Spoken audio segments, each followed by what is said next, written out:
Hello YouTube, it's Rebooted and I'm back with a discussion video. Today I'm asking the question, have you ever started your collection from scratch? And why? I've been in the Transformers community for over a decade now, and it's quite a common trend for a lot of collectors to reboot their shelves.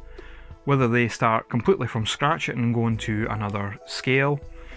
A common trend I've seen in the early days was Generations collectors selling the Generations line and moving straight into Masterpiece, but more recently I've seen those same Masterpiece collectors moving into the Legends scale, and in particular with the premium Legends lines such as New Age. Their engineering is on par with Masterpiece level design, so you can't really blame people for doing that, and to be fair, in that scale I don't think anyone can really beat New Age in terms of that Generation 1 accurate look. When it comes to my own collection, I've always collected the Generations line, whatever form it was in. You know, Classics, Henke, Universe, Generations.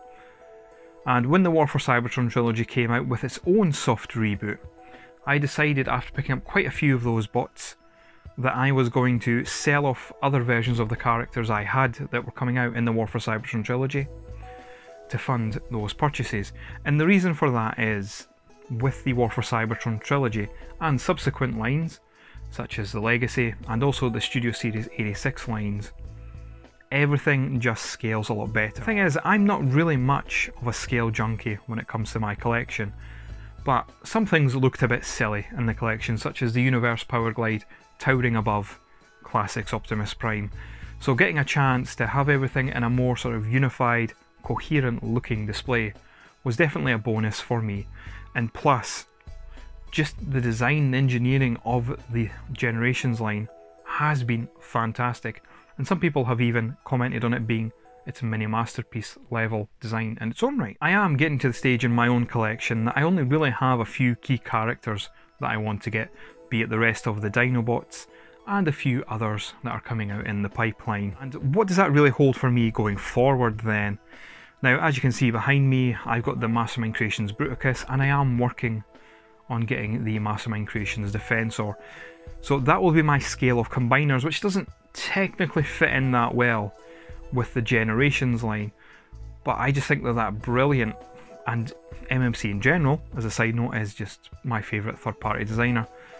You know, I want to upgrade as many combiners as I can into that scale, or even slightly bigger, such as the Zeta Toys Superion. And what I'm trying to do this year when it comes to my collection is not solely stick to G1 characters, apart from those key ones that I do need.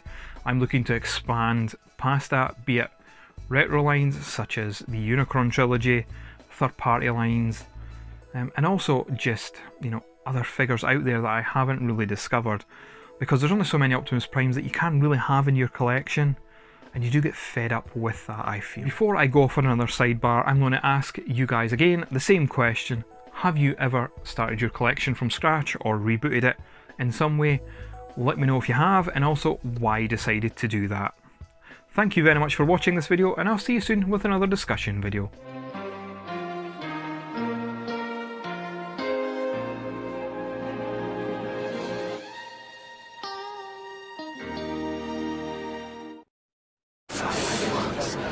Ask the question. Nope, I'm not going to ask anything because my brain just went no. Absolutely love the Generations line, and no, I have always been primarily, I can't say primarily,